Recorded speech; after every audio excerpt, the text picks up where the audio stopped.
Usually when you try to learn a physical skill, there's a certain expectation of, like, logic. Right, yeah. Like basic carpentry or something. Exactly. You want to drive a nail, you swing the hammer in a straight line, and the nail goes in. It's visible. It's straightforward. Action and reaction right in front of your eyes. You apply force, you see the result. I mean, it makes intuitive sense to the human brain. But then you step onto a tee box, you hold this thin metal stick with a heavy piece of titanium at the end, and suddenly the physical world feels like it's, I don't know, playing a prank on you. Oh, absolutely it does. You try to hit the ball hard and it goes nowhere. You try to hike the ball up into the air and you smash it straight down into the dirt. We are looking at a biomechanical landscape that is honestly incredibly murky. It is the absolute definition of biomechanical muddy waters. Because in golf, what you feel is very rarely what is actually happening. Your senses are, they're actively lying to you. Well, welcome to our deep dive into the sources. Today, our mission is decoding the hidden biomechanics of a powerful, consistent golf swing. We're diving into a stack of about 10 diverse sources today. No, we've got everything from academic PhD theses out of Sheffield Hallam. Right, and biomechanics reports from the Gray Institute, Dr. Paul Hurrian, coaching blogs, and even a Reddit thread from the Rocket Mortgage Classic. Which is actually surprisingly insightful. We'll get to that. We will. But today, we're basically putting on the hats of PGA professionals and sports scientists. We want to bridge that massive gap between complex physics and the actual reality of you standing on the tee box trying to stripe a drive down the fairway. In fact, if you could see my co-host right now, the backdrop has magically changed to a modern sports biomechanics lab. Yeah, I've got the 3D skeleton tracking screens, force plates on the floor, the whole setup. It's the perfect setting because, before we look at how to swing, we really have to understand why traditional golf advice is often so frustratingly contradictory. Yeah, for a long time, the golf instruction industry was just operating in the dark. If we connect this to the bigger picture, for decades, scientists and coaches relied on these overly simple two-dimensional models. Right. They called it the double pendulum model. It basically treated the swing as just two levers, the arms and the club swinging in this flat, perfect circle. Which sounds great in a textbook. Right. But human beings aren't made of hinges swinging in a vacuum. We move in 3 dimensions. And I was reading the research from K1 and Han in our sources today, and they point out something that is so validating for anyone who has ever taken a frustrating golf lesson. They noted that because golf is just so highly individualized, historical instruction was mostly driven by an instructor's personal feel. Yeah, or just educated guesses rather than hard objective evidence. An older pro would say, well, it feels like I'm doing this, so they taught that. And it ruined a lot of swings. Oh, totally. But now we have 3D functional swing planes and high-speed motion capture. We're talking about 240 hertz electromagnetic sensors. Like the ones used in the Phil Cheatham studies we have in the stack today. Exactly. And because of this technology, we were finally able to see what elite players are actually doing mechanically versus what they just think they're doing mentally. Okay, let's unpack this. If the old advice was based on illusions, what is the actual reality? When we look at the data on how a tour pro generates such crazy clubhead speed, everything points back to one core concept. The kinematic sequence. Right. Yes. The kinematic sequence is basically the holy grail of biomechanics in striking sports.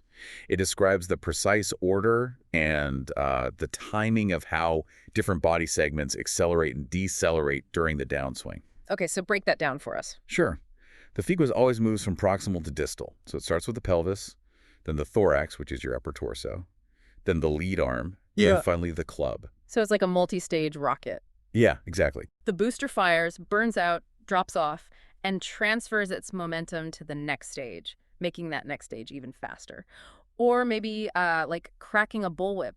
The energy starts at the handle and sort of ripples down to the tip. That's a great analogy. But hold on, let me push back here for a second. If I'm an amateur trying to swing a club 100 miles an hour, my brain is screaming at me to just move everything as fast as possible. Right, swing on your shoes. Yeah. But you mentioned the word decelerate.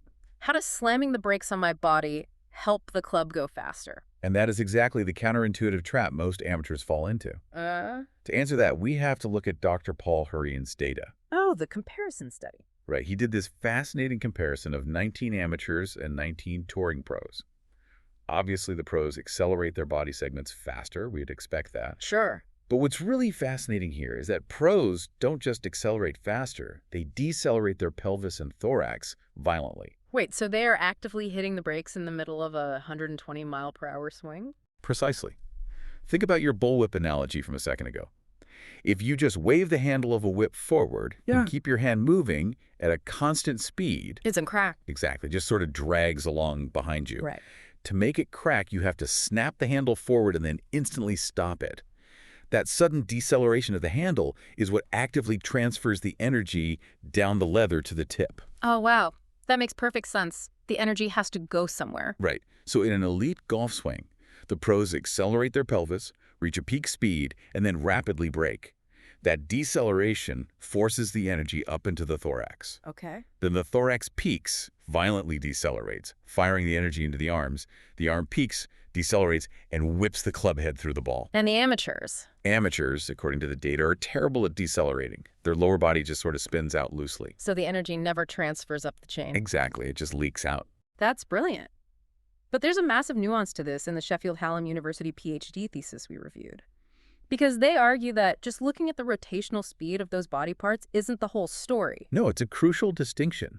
For a long time, biomechanists only looked at kinematics, which is just the geometry of motion, right? Speed. Right. But the Sheffield paper points out that this ignores the actual mass and weight of the body segments. You can spin your hips incredibly fast, but if there's no weight behind it, it doesn't translate to power. So they measured kinetic energy instead. Yes, kinetic energy calculates the mass actually moving through space. Okay, so it's the difference between getting hit by a ping pong ball going 50 miles an hour and a bowling ball going 50 miles an hour. That's it The exactly. speed is the same, but the mass changes the energy entirely. And what they found is that for highly skilled players, pure rotational speed just isn't enough. The translational energy of the upper body is the real secret sauce. Meaning the actual physical shifting of the upper body toward the target, not just spinning in a barrel. Yes, it's moving massive amounts of mass, linearly and rotationally at the exact same time.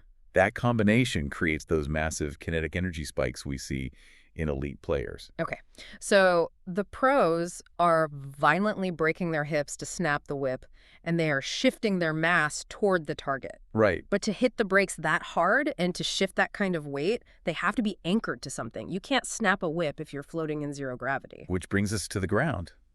The K1 and Han paper states this is an absolute biomechanical fact.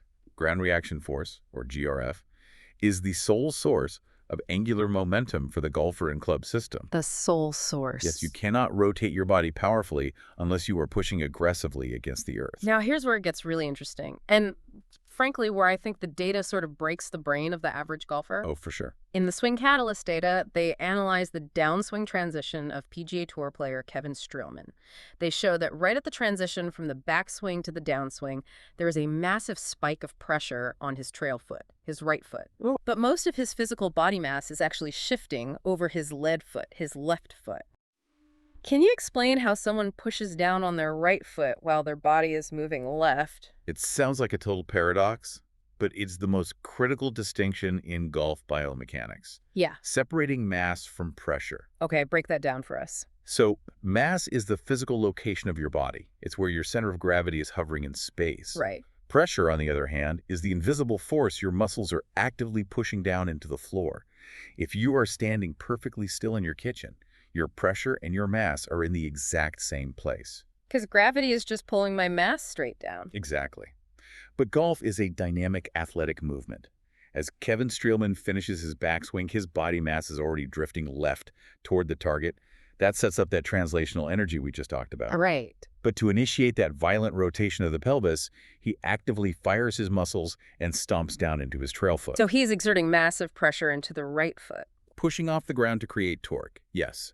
Even though his physical mass is moving left, the distribution of pressure does not have to follow the distribution of body mass. That is wild to visualize. It reminds me of the research from the Gray Institute on the dynamics of pelvis rotation.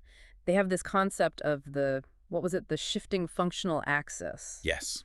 Think about turning a car's steering wheel. The axis is fixed right in the middle of the steering column. When you turn, both sides of the wheel move equally. Sure. If the golf swing worked like a steering wheel, Your left hip would move toward the target the exact same amount that your right hip moves away from it. You just spin in place. But the human body doesn't work that way, especially not if we are translating mass forward. Right. In an elite golf swing, shifting your mass to the front leg creates that shifting functional axis. You are basically planting your lead leg into the ground to create a solid post. And you are rotating around that post, not the center of your body. And the Gray Institute found that the timing of this is mind-blowing. The back hip actually pushes your body sideways before you even start twisting. Yeah, they call it a frontal plane abduction torque. Okay, let's translate that for the listener. What is happening mechanically there? Think about standing up right now. If you push the outside edge of your trail foot hard into the floor, you'll feel your hip naturally fire and push your pelvis away from your center line. So that's the torque. Exactly. Yeah. You are physically shoving your pelvis sideways toward the target. You push sideways off the trail foot to move the mass to the lead foot, creating a new axis, and then you rotate around that new axis. And all of that happens in a fraction of a second. Right. And understanding this invisible dance between pressure and mass is exactly where most amateur golfers go horribly, horribly wrong. Oh, completely. When we look at James Parker's coaching notes in the sources, he points out a massive flaw in amateur swings based on a misunderstanding of this exact concept. Amateurs hear the classic advice to load your right side. And they misinterpret what load actually means. They think it means shifting their physical mass. Exactly. They sway, they slide their hips, their chest, their head, all their physical mass all the way over their back foot. Yeah. They get totally trapped back there.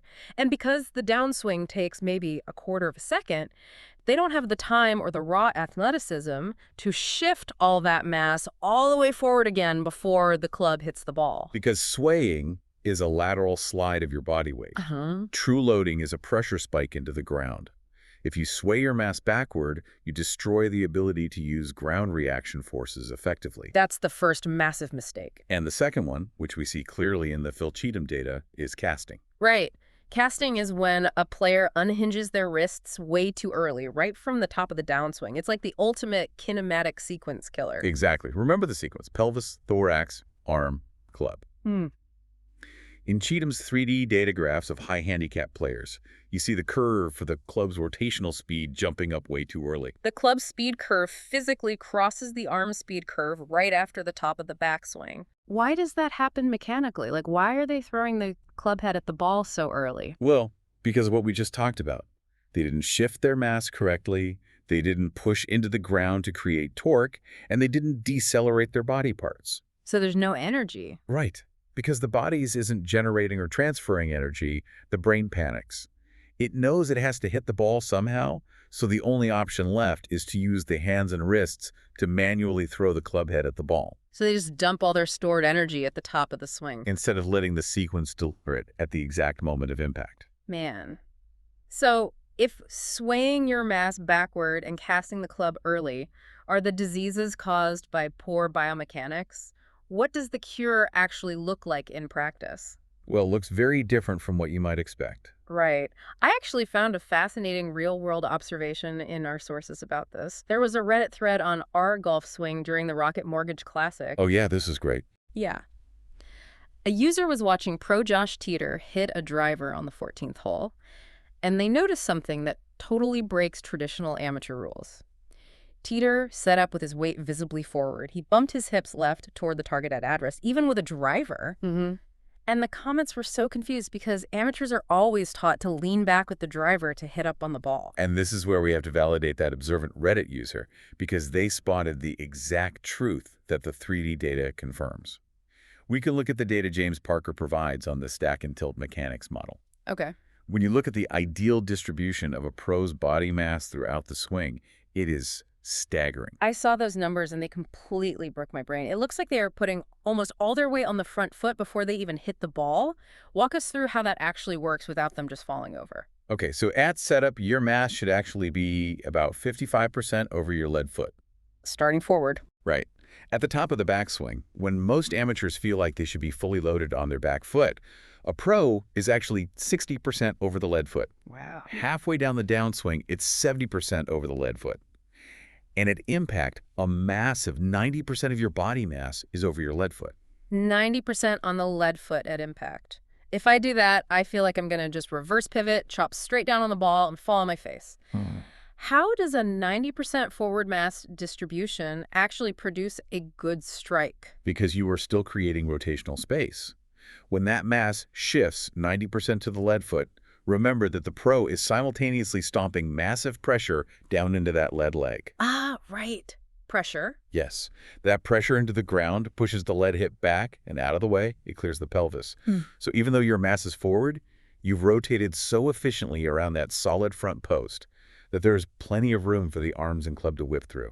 So again, it comes back to separating mass from pressure. Your mass stays relatively centered or slightly forward the entire time. What goes backward during the backswing isn't your body, it's the pressure. You spike pressure into the trail foot to create the force to wind up, and then aggressively spike pressure into the lead foot to unwind. You load the ground, you don't sway the body. That is the crucial mental model shift right there. But, this raises an important question. Where does golf science go from here? Yeah, what's next? Because as much as we've learned from these 3D labs, the K1 and Hahn paper and the Sheffield thesis both highlight that we are still just scratching the surface. What are we missing right now? We are missing environmental reality. For a long time, biomechanics was done in sterile labs. You had players swinging indoors off perfect artificial mats covered in reflective wires and sensors. Right, which isn't real golf. Exactly. Golf isn't played in a lab.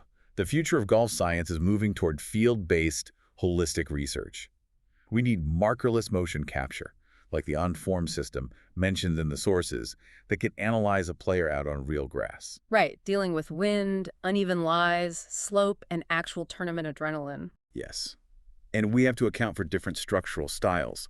The Sheffield thesis proved that you can have different stylistic ways of shifting weight, but the underlying physics, that 3D kinetic energy sequence and the reliance on ground reaction forces, that still has to be respected. The laws of physics don't change just because your swing looks a little funky. Exactly. So, as we wrap up this deep dive into the sources, let's distill all of this down. If you are listening to this right now and you are heading to the driving range tomorrow, here are your 3 key takeaways. Number 1, your body is a kinetic chain. Pelvis, torso, arms, club. To accelerate the club head, you must violently decelerate your body segments in that exact order. You have to hit the brakes to crack the whip. Yes. Number 2, use the ground. Ground reaction force is your only source of power. You've got to actively push down into the earth to create rotational force. And number 3, separate pressure from mass. Do not sway your physical body backward just to push your foot down. Keep your mass centered or slightly forward, like Josh Teeter, but use your legs to spike invisible pressure into the ground. Trusting the data over outdated feelings is the only way to clear up those biomechanical muddy waters. Record your swing, understand where your mass really is, and learn to feel pressure instead of sway. It changes everything once you feel it. It really does. But I want to leave you with a final thought to ponder. We just spent this entire time talking about how the feeling of a weight shift in a golf swing is actually a biomechanical illusion hiding a shift in invisible ground pressure. It makes you wonder, how many other physical sensations in your daily life, in other sports, in your posture, and how you walk and carry yourself, are your senses completely lying to you about right now? If we can be this wrong about how we swing a club, what else are we feeling that simply isn't real? That is a wild thing to think about. If you enjoyed today's episode, please subscribe to our channel and share it with fellow golfers, coaches, and PGA professionals. If there's a topic you would like us to research, analyze, and discuss in a future episode, feel free to send us an email or connect with us through LinkedIn. Whether your interest is golf biomechanics, kinematics, ground reaction forces, swing mechanics, punting, coaching, club fitting technology, or sports science, we would love to hear from you. Our team will review your submission, conduct extensive research, analyze the available evidence, and may create a dedicated podcast episode, article, video, or testing project based on your topic. Thank you for being part of the eCoach 360 Degree community.